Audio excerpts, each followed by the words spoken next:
started. I guess we should at least introduce ourselves. Oh yeah, and what we're doing here. Besides hanging out and enjoying each other's company. Yeah, we're good at that. Welcome to X-Rated.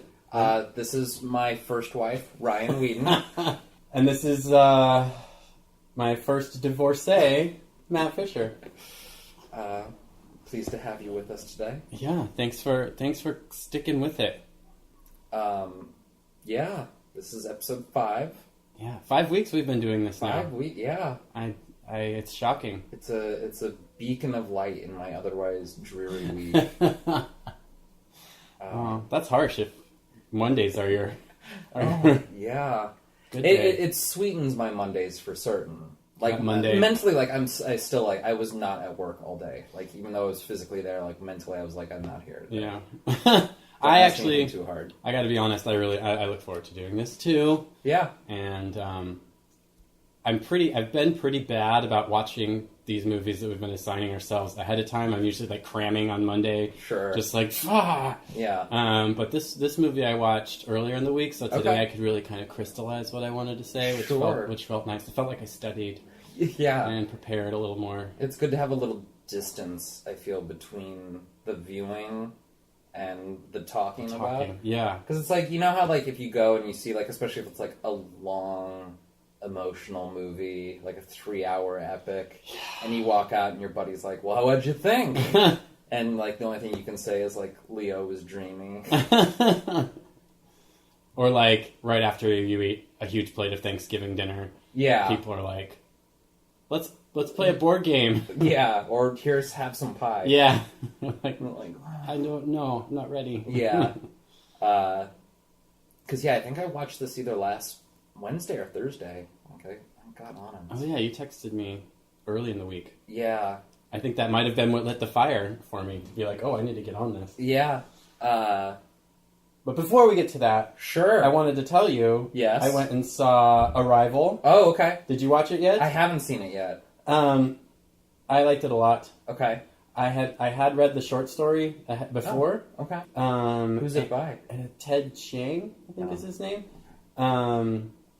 And they do a very faithful job, I think. Oh, okay. Yeah, it's a lot like the story. And I was worried that they were going to have to kind of fluff it up, the movie, because it's not a very long story. Okay. I was wondering how they're going to turn it into a feature-length film. Yeah. But they really don't have to pad it. They didn't pad it very much. Okay. I feel like the padding just came from like establishing shots and things like that. So, I mean, our buddy Denis Villeneuve. I learned that's how you say his name. Yeah. Okay. Which is so embarrassing because in our first podcast, I insisted her name was Claire Denise. Oh. But it's probably not. It's actually probably Denis. Oh, okay.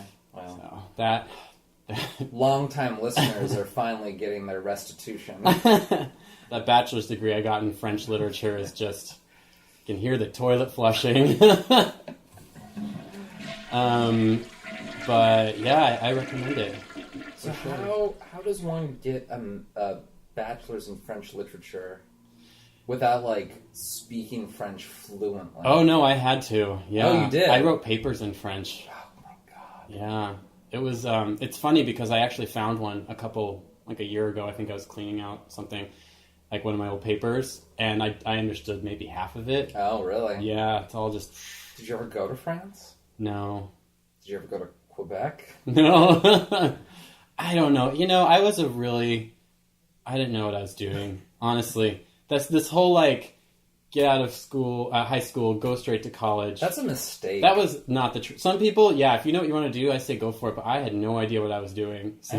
There needs to be like a 2-year buffer zone where like people like are doing things like in the real world or something. Yeah. Like community service or the military or something that's not school right away. Right. I really could have used like buffer year. Yeah. To just experience things before jumping in. Yeah.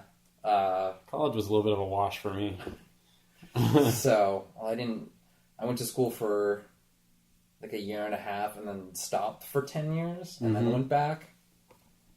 And man, it's so much better. If I had stayed, I would have gotten like my bachelor's in like music journalism and would be just wretchedly poor today. Working in like a hugely competitive field for scraps. Oh, yeah. Be me and some hobo fighting over a beam.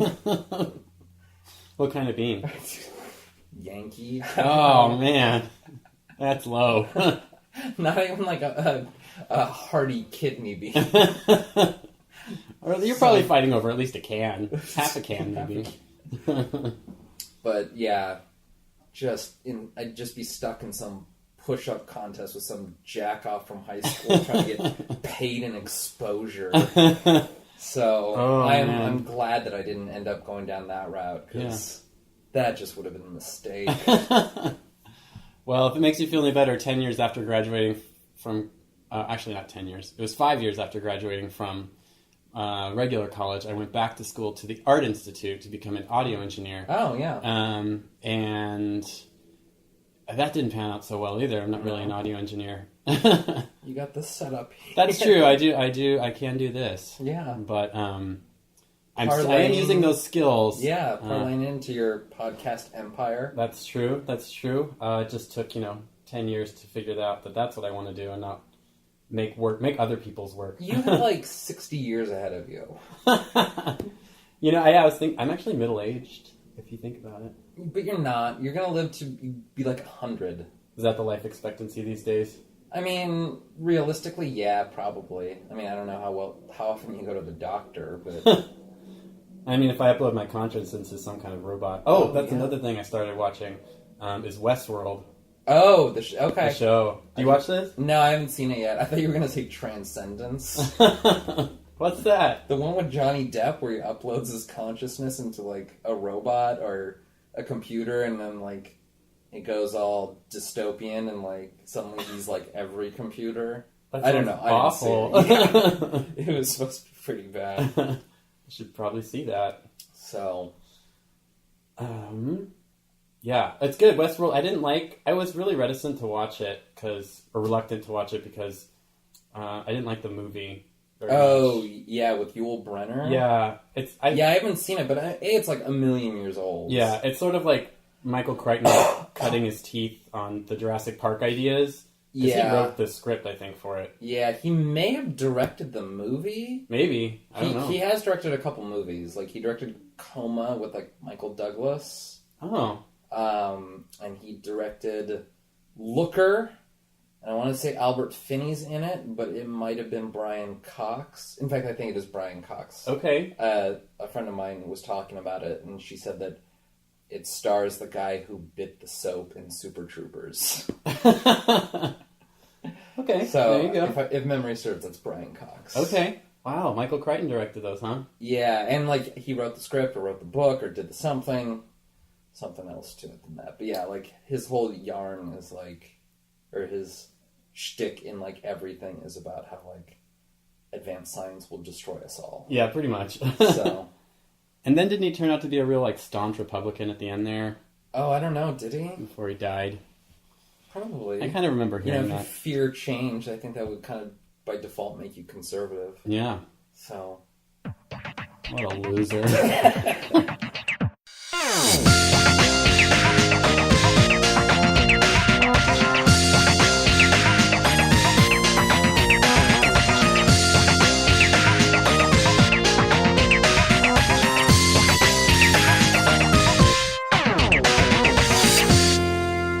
I want to start with playing you something first. Okay.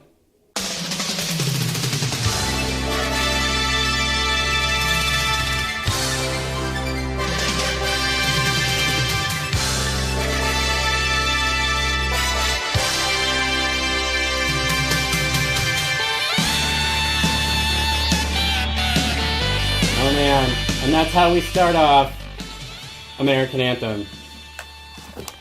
Directed by the person who directed Purple Rain. Yeah. Written by who cares? It's just lighting by the most ambitious lighting person ever. It's also fogged quite ambitiously. I don't know if they gave a credit to the fogger on that, but Yeah. They had that on pretty much the whole time. I hope they created an Academy Award category and then took it away just in 1986 when this movie blessed cinema. So I'll do a quick synopsis. Steve is a talented gymnast who has given up competition and is working at his father's bike shop. Julie is the new girl at his old gym who has moved to town to train with their powerful coach. Mm-hmm. Inspired by Julie, Steve resumes training. While dealing with the conflicts of their personal lives and the stress of training, they prepare for the U.S. Olympic trials. Yeah, that's it. Maybe if you had an elevator pitch. Yeah. It makes a lot less sense on screen. So, I was going to say, if this movie has a failing, it would be that they did not do a very good job of, like, illustrating the connections between these people. For really, I'm going to say 75% of the movie, I had no idea what these different storylines had to do with one another. Who are these people? Yeah. It's never really clear. What's the main character's name? The guy. Main character. I can't remember his name. Steve. Does he break his arm playing football? Does his dad break his arm? Yeah. Did he go into gymnastics after football for like rehabilitation purposes? I have written down here specifically that he was a competitive gymnast and like award-winning like football player. And that he had to stop both. Like he like gave up both. Like it infers that he was so talented that he could have had a career as either. Yeah, he had a full ride he turned down. Yeah. And we're not quite sure why he turned it down. But that's besides the point. Yeah, it doesn't. There's a lot of unclear things happening. So I want to touch on a technical aspect of the film, if I might. Yeah. The beginning of the movie, after that, or really during the wonderful montage, music, yeah. The opening is just a montage. Yeah. Which I feel is quite presumptuous of the director. Because montages, like, you kind of are already supposed to be on board. Like, you're already supposed to be sympathizing with the people. Yeah. And, like, for all we know, these people could be the villains. Mm-hmm. It's true.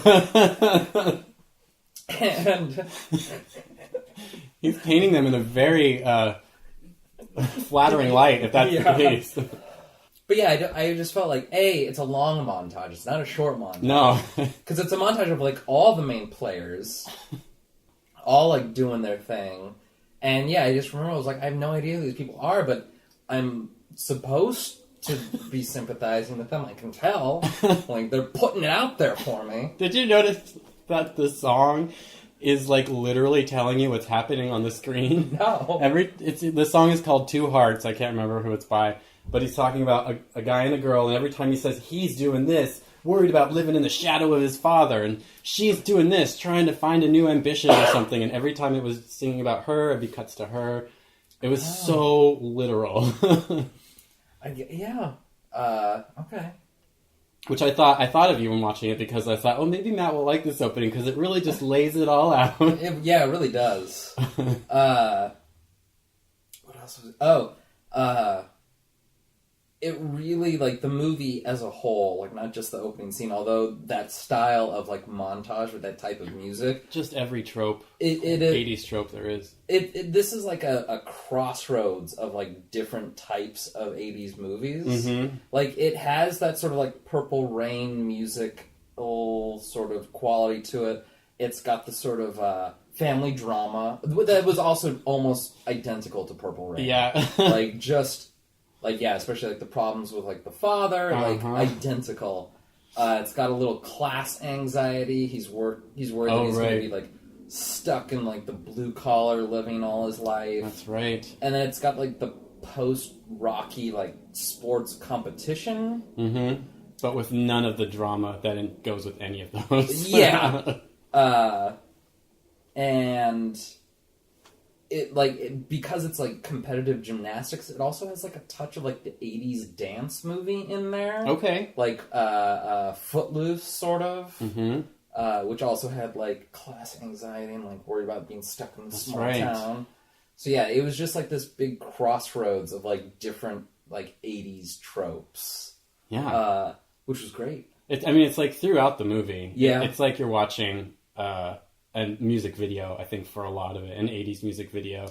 Yeah. And the way it's filmed, specifically the montages, because there's 3 or 4, I think, that happened throughout the movie. And each one, it was like, I just feel like I'm watching MTV in the 80s, you know? Yeah. Or like a really bad karaoke video. Yeah. Yeah. Because I swear, like, the gymnastics sequences lasted forever. Like, that's the one thing I forgot about this movie when recommending, is that the last 40 minutes is just a gymnastics competition. Yeah. And we're getting introduced to characters we've never seen before. I'll still take the competition over the exposition, though.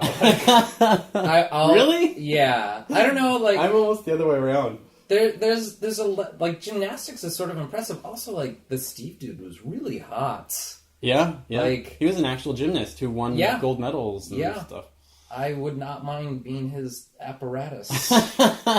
Here we go. Now we can get some... His pommel horse. We'll make those bars uneven. We'll even out those bars. I don't know. The ending is really problematic for me in that we get characters that we've never seen before. Yeah. We get and like focus on them for periods of time. Like, who was that little teenage girl that's in there? And it's like, I don't know why are we focusing this on is her? like prepubescent gymnast whiz. And we're supposed to care about her, I guess. Yeah, some sort of prodigy in the gymnast world that is literally introduced in Act 3. And also our best friend Becky, who suddenly has a knee injury that we've never heard about before. Yeah. She just like... And she has to power through it. Yeah, and suddenly we're focusing on her. I think at the end I finally just wrote, like, whose movie is this anymore? Like, I don't know who I'm supposed to care about. I like this movie, especially during montages. They did this, like... So I don't want to say it's like a technique, because I think it's just actual, like, lazy filmmaking. But it's like... Where, you know, in like the opening credits of like 70s television shows, how like the shot is like from someone's chest up, and like they're nodding and then like smiling, and then like their name would appear at the bottom. I felt like the montages were filled with so many shots like that. Just like you couldn't hear the dialogue, but you could see someone responding to dialogue, and then like enthusiastically responding to dialogue. And they were just like, well, let's cut this dialogue, but we gotta keep that shot. I feel like, so there were 3 writers on this film, which probably, explains why it felt like 3 different movies. Nothing makes sense. But in that case, I can see why they wanted to cut as much dialogue as possible.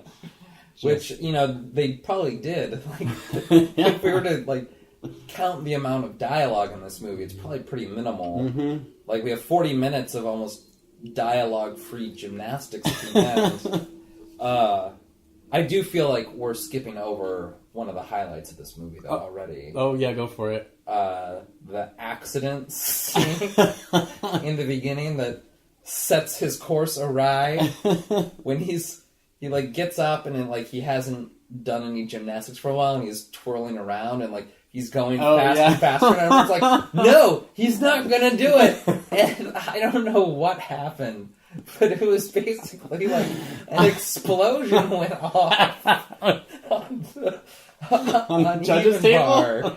And like he just went flying like sideways into the judge, into like the scorekeeper. And like I don't know, like he's the way that he's spinning is in a straightforward line, and he's like something happened. You feel like he'll go like forwards or backwards, and he went like 45 degrees. Did you notice he wasn't hurt at all either? Like everyone else. The one guy like had like part of his skull missing. He's just like, dang it, I messed up. He gets up and walks away. Another guy like whoever like the scorekeeper, whoever the dude is like right next to him watching him. Like, and then he's fine the next time we see him, by the way. Oh, yeah. Not a lot of consequences in this film. No. I was confused as to why the coach seemed Russian or Polish, maybe.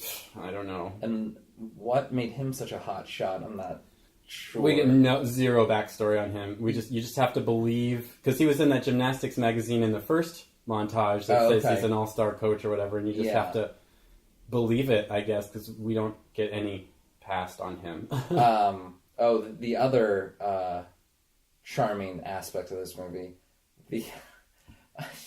the music that the coach gives, it's terrible. This little plinky plonky toy box music, and with a slide whistle at one point, and it's they push it as if this is the music that's gonna unlock her talent, but she doesn't even use it in the end. No, she sticks with it for acts 1 and 2. She's this one's gonna make it work, and then it's just never heard from again.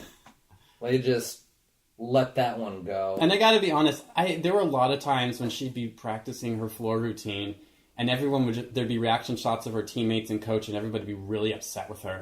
And then I'd be like, well, that looked fine to me. And then when she actually did the performance, everyone was pissed at her, and it's that looked really good. I don't understand why everyone's so pissed at her.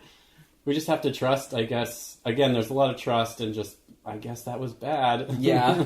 Yeah, it was sort of in Whiplash, when... Oh, yeah, I guess you're right. He would say, you're dragging, you're rushing. Yeah. I'm is he? I'll have to take your word for it. It sounds fine to me. It sounds like drumming. Yeah, similar situation here.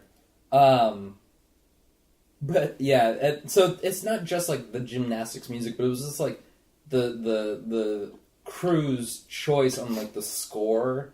They always, scored, the gym and, the training with this, light choral music. As, inferring that this is, a holy place. And then it was always, rock and roll music with sweet saxophone solos outside of there. I actually really I liked her cousin's synth music that he came up with for her. Oh my god, when I saw him, composing, I was is this what Ryan's like? Is this the same routine that has come up with our awesome opening music? I just hit demo on my keyboard and whatever comes out. That's actually what it sounded like he was doing, though. It sounded like she walks in to practice and he just goes, start, hits the demo button and pretends to play along. I do actually kind of feel like that was another aspect of the film that was not thoroughly explored. It kind of seemed like they had a past or a relationship. Well, they were brother and sister, right? I think cousins. Cousins, okay. Because his parents died, and then nobody came out to the funeral, and then so that was family tension for them. But then she's moving out to this place, and is can I live with you? And he's all, okay. Because he was, the only one at the finale that, any of the competitors knew. Whenever they, cut to, where it should be, a family member in the audience, it was just this one girl's cousin. Right. There was no other friends or family there rooting them on. And he knew Becky, somehow. Yeah. Even though we've never seen them meet in the film, we just have to assume that they know each other. Yeah. Which, I bought it. Sure. People know each other. And I will say, if I had to save, any part of this movie to put into some sort of, time capsule, it would probably be Cousin Poodlehair's reaction shots during the finale. He is giving 187%. It was almost as if he didn't need that wheelchair. Yeah. Did he need the wheelchair? I wrote that down because sometimes he's walking, sometimes he's I did notice that it seemed there was a couple times where I didn't know if he was walking or just propped up or standing.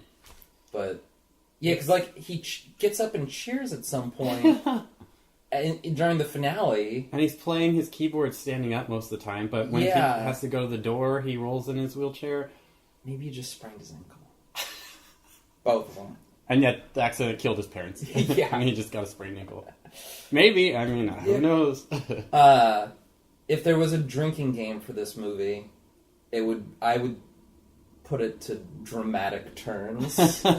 There was an endless number of just like shots of like people walking and then like turning, like especially like the girls, like hair fully like flowing in the turnaround shots. I think. Oh, go ahead. Well, I was just gonna say, I mean, the girls, it was most noticeable because like most of them had a lot of hair, but like even like the guys, like they got their fair share of dramatic turnaround shots. Yeah. Unfortunately, nobody in this movie can act, and therefore, no, it all kind of reaches like they didn't even like get real actors for like the supporting roles. They were like, well, that'll just draw attention to how bad the leads are. Pretty much. So let's get equally untalented people to fill in like the supporting roles. Because yeah, it's like the coach had the worst Polish accent I've ever heard, or some Eastern European accent. Yeah. I think he's an actual actor, too. That's unfortunate. I know, and it's incredibly one-dimensional. And then there was, like, the female coach as well that was just as stiff. What was... I don't think she had a nice thing to say the whole movie. She's pretty much dour from scene one. Yeah. Yeah, she's sort of a Debbie Downer the whole time. What was with that scene when Steve sucks on an egg? He's an asshole in that scene. I wrote down, because he breaks 6 different things, I think, as he's coming in the house. Okay. Because he comes in, he, like, throws his jacket, there's, like, crash. And then he, like, kicks off his shoes, and you hear crash. And then he, like, when he's throwing the shells, apparently eggshells can knock over something, you hear crash. And at first I wrote down 5, and then I had to, like, scratch it out because there's 6 that happens a little bit later, because it's a whirlwind. He just comes in and breaks shit. Just a whirl of winds. I wouldn't want him in my house either. Yeah, just remember, like, he's, like, right in the fridge, and he, like, takes a whole egg to his mouth and sucks it. And I'm assuming he sucks it dry, or he throws, like, a full egg over his shoulder. And then he does it again. He does it with 2 eggs. He cracks it on his teeth, sucks it out, and then tosses. Yeah, I was like, what a weird thing to do. Well, what a dick move is what I want to say. Because he's living with his parents. Yeah. And just making a mess and breaking shit. Yeah. Yeah. The relationship of the family reminded me hard of Purple Rain. Just the exact dynamic. Same director. Yeah. I think he just... One-trick pony, that guy. Clearly has daddy issues. And likes to direct about that. So there's a love-making scene in this movie. And this is where the lighting designer got real ambitious with the blue. I was also going to say, whoever greased them up, like, they look like 2 county fair pigs. It is a sweaty sex scene, isn't it? Sweat, I think, is even meaner. This is like grease. This is like they got just Crisco'd up and had to like go at it on camera under the bluest blue lights. The bluest of blue lights. The lighting design, just in general in this movie, was really ambitious, and I just was distracted by it for most of the movie. That you'd see the lighting designer did this thing where they'd light the front of their face, but then behind them, if it was nighttime, you'd get red and blue. Yeah. So you just like on one side red, one side blue. I don't know what that's supposed to do, and like make them pop or something. But it was just distracting. It looked like somebody had colored the outlines of these people, of the characters, in a weird way. Yeah. The lighting, like, there was constant different lighting sources. Yeah. Like, there was no ounce of natural lighting in this movie. No. And the final scene, there's just, like, constant photographs being taken. Like, strobe lights through the whole last 40 minutes of the movie. Like, they have to get every shot of that huddle or whatever. Like, yeah. They... are this relentless press. Half-filled crowd just has an endless array of flashbulbs. It got really distracting at the end. I did actually kind of like that. The last 40 minutes of like, well, we've given up on making a real movie, so now we're just gonna let this be what it is. So you mentioned last week that you had like a group of friends in college, and you brought this over like, with the like hopes of like impressing them, and then you never saw them again. Well, I don't know. I never got invited back. Okay. Maybe they just couldn't think of a worse movie after Were these this. straight friends? Yeah, I think they were. Okay, I think that might have been what did it. Oh, too much male flesh? Yeah, I mean, this was a lot of male flesh. Well, that's why I like it. I mean, that's why I like it. But I can see them thinking like, oh, this little gay boy. It's a microaggression. It is, yeah. Is that our buzzword?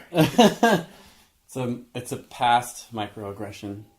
This therapy's been really helpful for me. Let's see what else. I mean, we could talk about the inconsistencies of plot and character development in this movie forever. Yeah, I mean, now that you point out that there was 3 different writers, like, it does kind of feel like it was almost like 3 different movies. Yeah. Like, because there are, like, there's, like, Becky, there's Steve, and there's the other girl whose name I can't remember right off the bat. Barbie. And, like, they never actually seem to intertwine that much. Until the end, but even at the end, it's just, they're all just kind of going for the same goal. It's like 3 writers wrote 3 one-act plays about competitive gymnastics, and the director was like, let's make it into a movie. And there's no cohesion. There's none. And there's no stakes. Like, I never felt that, Steve wasn't going to make the team. I never felt like, what's her name, wasn't going to use the music, her cousin's music in her floor routine. Like, you can see this coming from the very beginning, Yeah. Which just makes me wonder, maybe this movie, because, the 80s was when people movie studios really started to market aggressively to younger demographics. Yeah. So maybe they're just trying to get, like, that tween to 16. People who can't accurately identify a movie.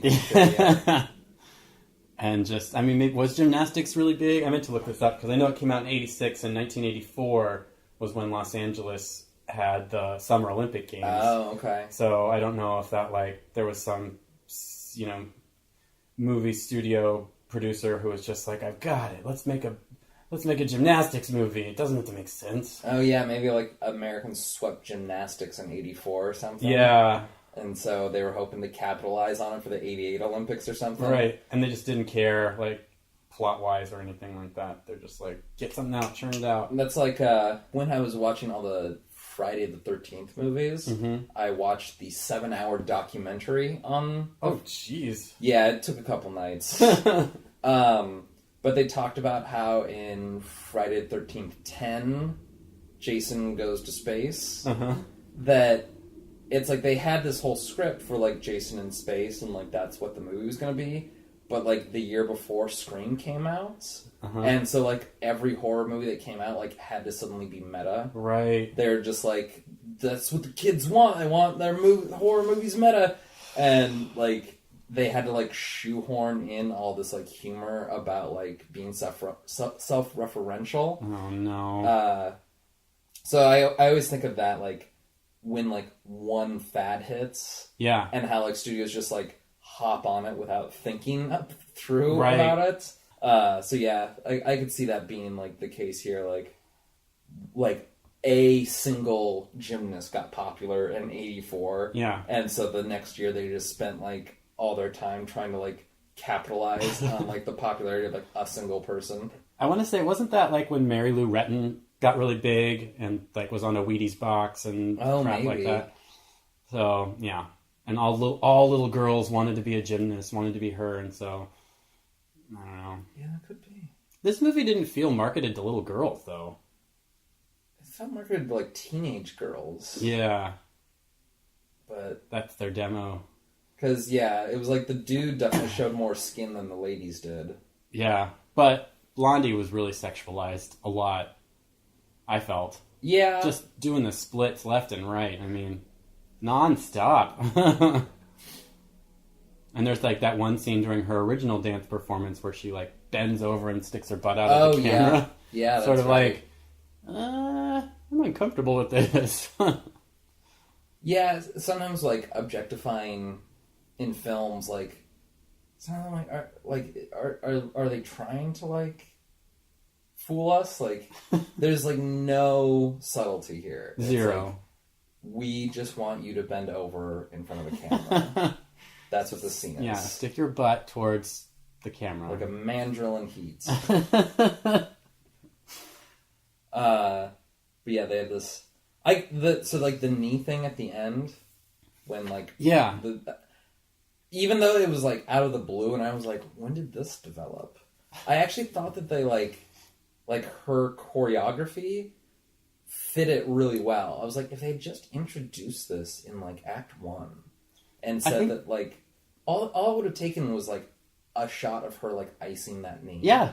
Like, that's it. I feel like there was a lot of opportunities in this film where they could have just said one thing or shown one shot of something and it would solve so many problems, you know? Because like the scene itself, like the choreography and like her like trying to power through like the knee injury, like I felt for her. I was like, oh, this is actually like really well done. Too bad it's in this movie. Like, she was an actual gymnast, I think. Okay. So I think that might be why they cut her lines so much. down. Yeah, because other one, Blondie, our main character, whose name I can't remember, was not. She was actually a dancer. Oh, and, that kind of makes sense. Yeah, the director saw her do one dive in a movie she'd done previously where she did like a flip off a diving board. Okay. And he's like, oh, she can be a gymnast. So that's why in the last gymnastic sequence, most of the people you see doing those actual tumbles and stuff, you can see their face while they're doing it or like lead up to it. Whereas whenever Blondie does the running stuff, there's like a pull away. And we don't actually see her doing the tricks. Or the lighting's really dark, and it's like she's backlit, you know, kind of situation. She's a regular Natalie Portman. Uh-huh. All a Black Swan. Exactly. Or I was thinking, what's her name from Sex and the City? Sarah Jessica Parker. Sarah Jessica Parker in Girls Just Want to Have Fun. Oh, yeah, because like, she like does a bunch of flips in that movie. Yeah, whenever it becomes complicated dancing... They pull that camera way back. Like, nosebleed section in the stadium back. Are we still... Who is that? But that's something I wanted to talk about was the soundtrack for this movie. And this was when movie studios used to release a soundtrack with a bunch of tunes that weren't necessarily in the movie. Yeah. It'd be like... I think this was Warner Brothers, so they had like a music... department plus, you know, their movie department, so they'd go to their music department and be like, we have this movie that's got these themes, so like who wants to make a mixtape and throw some songs on there. And it's actually decent. There's like In Excess and there's a Stevie Nicks song on there. Yeah, I noticed like the In Excess and was like, I didn't hear that during the movie. Yeah, no. That's what they used to do, and another good example of that, well, I think they actually put these in the movie for this one, but like the Crow soundtrack is one, but like... Actually, the soundtrack to The Crow is probably the best part of The Crow. Agreed.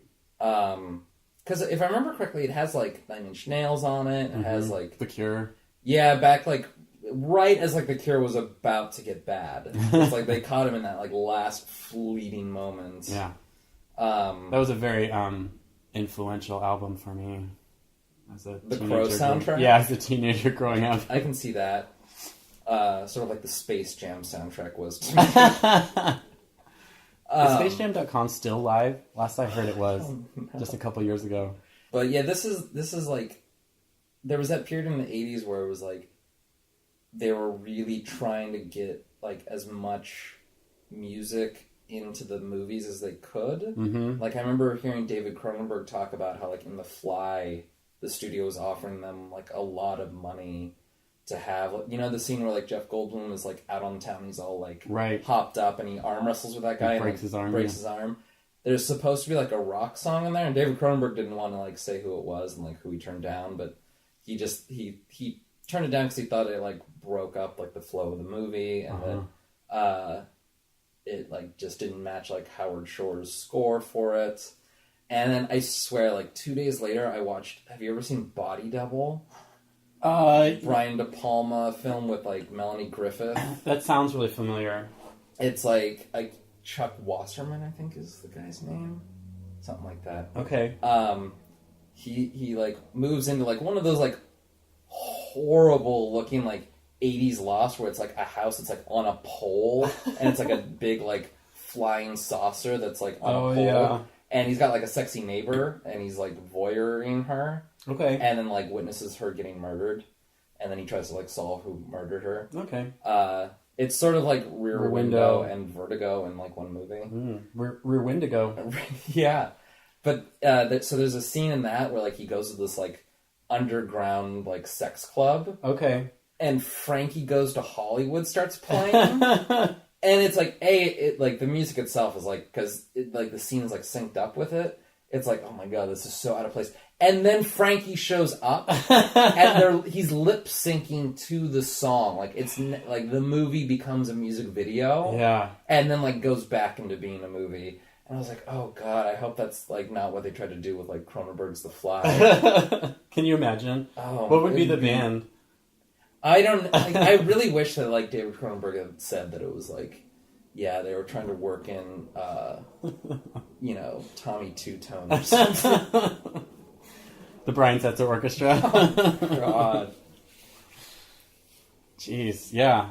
I mean, that's when the 80s was when they were trying to kind of come up with that synergy thing, of like cross-platform marketing and like let's see how many ways we can get our tentacles out on this one project. Work for Harry Belafonte and Beetlejuice. Oh, yeah. I mean, well, sometimes it's successful, for sure. Yeah. But that's because they're like...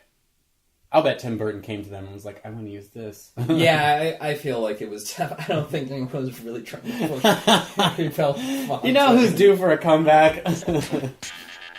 Good old Harry.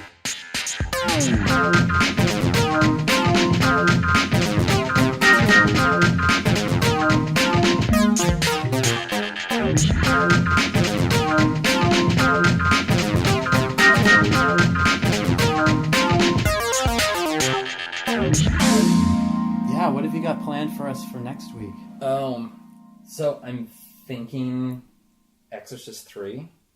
Okay.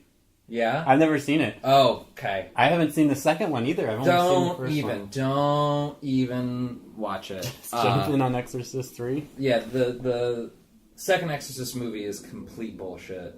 Okay. Like, A, it looks like shit, and like, B, it makes no sense. And like, Linda Blair's not a great actress. Like, she was good in the first Exorcist, and that continues to be like one of my favorite horror films. Yeah, the third Exorcist is great because it's like it takes place like in the same universe and deals with like some of the same themes, and it was written and directed by the guy who wrote the original book. Okay. Oh yeah, I read the book. I can't remember his name. William Peter Blatty. Is that it? I think so. Okay, I'll trust you. Anyone who's ever had to like slog through a horror franchise, like, knows that it's more chaff than wheat, and that like the diamonds are like few and far between. And so like when you come across something like Exorcist 3 that's like actually good, and like is actually like in contention with like the original. Oh wow. It's so refreshing. Okay. The original, I still think it's a great movie. The thing that still gets me though when I think about it is the dream sequence at the very beginning. Yeah. I mean, we can talk about this more next week, but like just that like quick shot they do of the face. You know what I'm talking about? Oh, I think I know what you're talking about. There's just a quick cut of a really scary face. Yeah. And it's still, I think, is terrifying. And I don't know why, even when I know it's coming.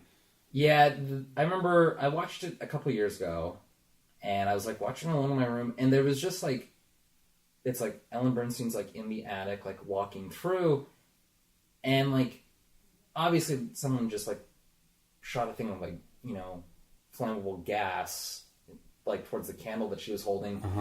But it had such a presence to it that like it startled me. I don't know. It's one of those things that like it harkens back to like you can make like bigger, more perfect flames like using CG, but there's something about like it's like my eyes can still tell what's real and what's not. And I don't know, like it just came so out of the blue because she's just walking around and like it just goes with like her natural rhythm, and it just like shocks me. And there's like a scene where like right before that where it's like they flash that scary face like in the corner in the dark. Yeah. Oh yeah, I know what you're talking about. Apparently there's a scene where when Regan or whatever the daughter's name is pushes her over, and she falls and lands on her back. Yeah. She actually hurts her back, and so really? This like you hear this terrible scream come out of Ellen Burstyn, and that's not acting. Yeah, I guess Ellen Burstyn did not like working with William Friedkin because like he like would constantly like actually like jump out of places and scare her. If you ever get a chance to like listen to one of Friedkin's interviews, like he's on the Mark Maron podcast, and he was interviewed by like Alec Baldwin on his podcast. Okay, he has got some stories. Like he's got like good ones about like The Exorcist and like the trials of like casting Linda Blair and stuff like that. No, he's definitely worth like listening to. He should go on the Ellen show, and then she could scare him. I would enjoy that. He's so stoic, though, I doubt he'd be scared. He's just professional. He's got his suit. Some people you can't startle. Yeah, he strikes me as one of those people. That's a bummer. Like, can you imagine trying to scare Alfred Hitchcock? You think he's going to jump when you say boo? No, but I want to try. Boo! Whoa. Poor Alfred. He'll inflate his neck sack because he feels threatened. Here we are, maligning the dead. Are you sure it's not going to be like a Jurassic Park where like the thing's like... Yes! Full circle! Michael Crichton. Michael Crichton. We have a Twitter. Follow us on Twitter. X-Rated Movies. We have a Facebook. Rated X Movies. And, tell your friends. Rate, subscribe, do all that noise. Rate, subscribe, like, contribute your thoughts. Try and play nice, so haters to the left. I mean, if you're gonna hate, because haters are gonna hate. Haters are gonna... I mean, we just can't control that anymore. But, yeah, we like a lively conversation as much as the next person. Until then. I will, go to Hitler comparisons at the drop of a hat. So. And we will gladly Michael Crichton Hitler anytime. Michael Crichton. I know. He really once and he just... He really got it this episode.